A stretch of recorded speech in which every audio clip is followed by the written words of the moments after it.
in with the roll pin punch.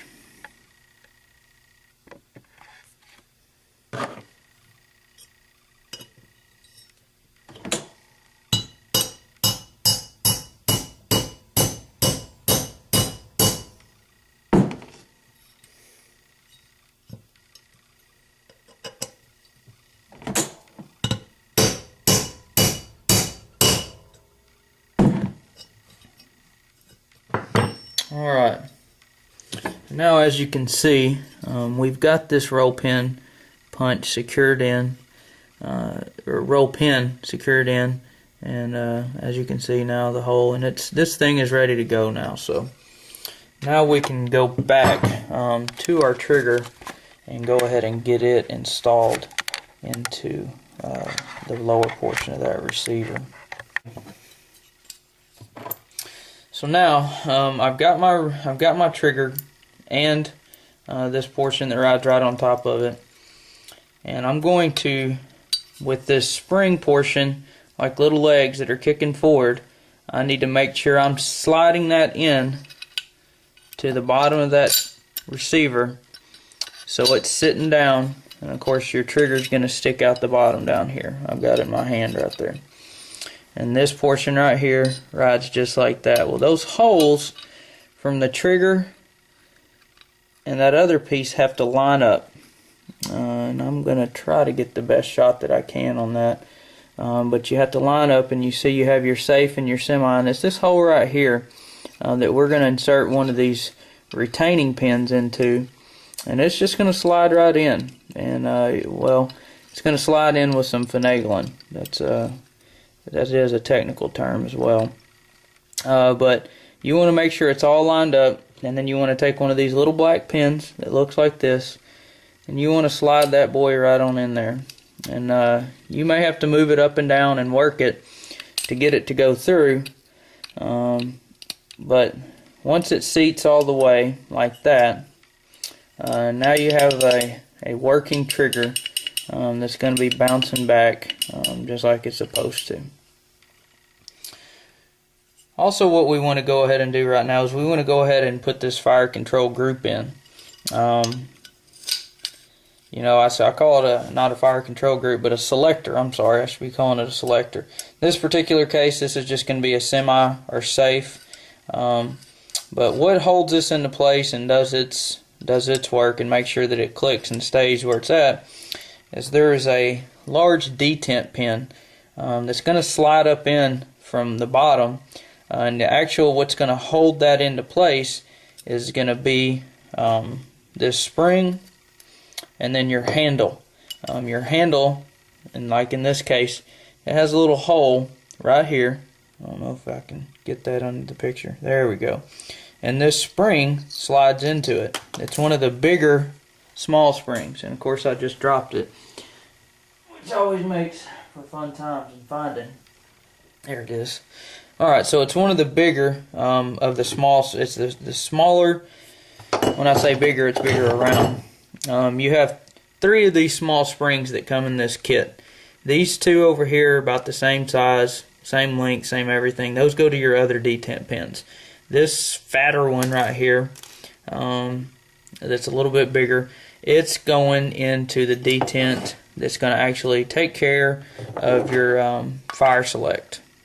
So I'm going to slide that into that A2 handle. I've already slid the detent pin into this hole right over here next to my finger. The detent pin's already in there.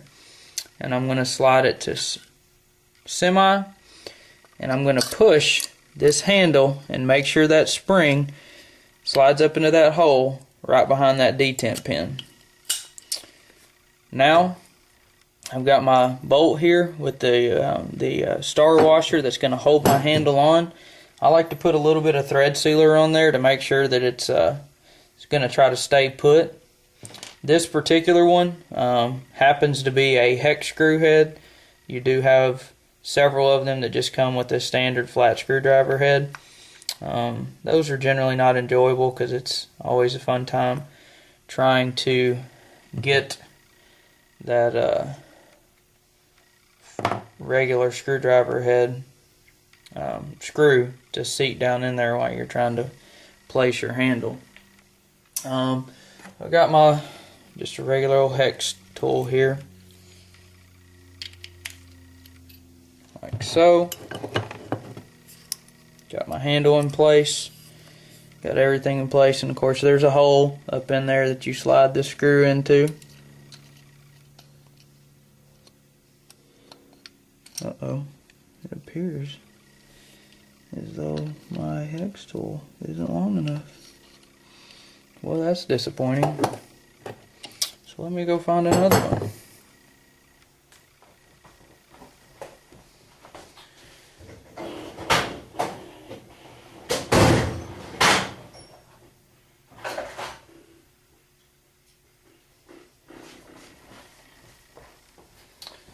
Alright, so hopefully we found a more adequate hex tool. There we go. And this particular Allen head happens to be a 3/16. And that comes again, this is just the Palmetto State classic lower parts kit. Really the only thing that separates a lot of your lower parts kits, unless you start upgrading into like a Giselle trigger or something like that, is mainly just the handle. This handle again is just your standard A2 handle. Nothing fancy, it's plastic, it's open on the bottom.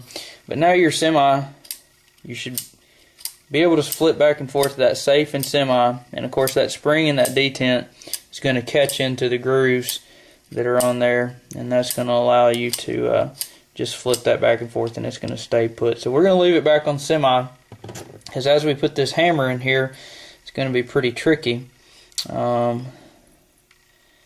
What you want to do here is you want to lay the legs of this spring right down on top of that other pin that you already slid in there. And then this is going to take a little bit of effort.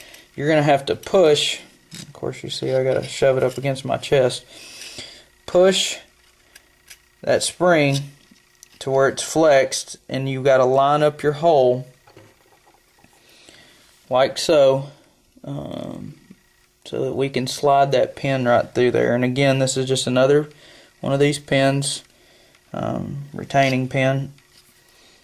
And again, it might take some wiggling and some moving back and forth, but it should go through with relatively little effort.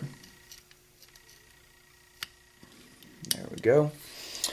So now we've actually got your hammer in there, and whenever you push back on it, it should catch. Now, you don't want to just pull the trigger and let that hammer slap up against this. That's not good for it. So you want to make sure it catches, make sure it releases okay, but just put your hand there to make sure that it doesn't slap up against this portion of the receiver. So now we've got our fire control group in, we've got our handle on. We're going to move to now probably again one of the more difficult parts, that is getting the bolt catch release in. Again, that's a little bit difficult because we have to drive in a small roll pin, and it's always tough trying to do that and not scratch your anodizing. So what I generally do for this one, grab a little bit of blue tape. It just helps protect that anodizing.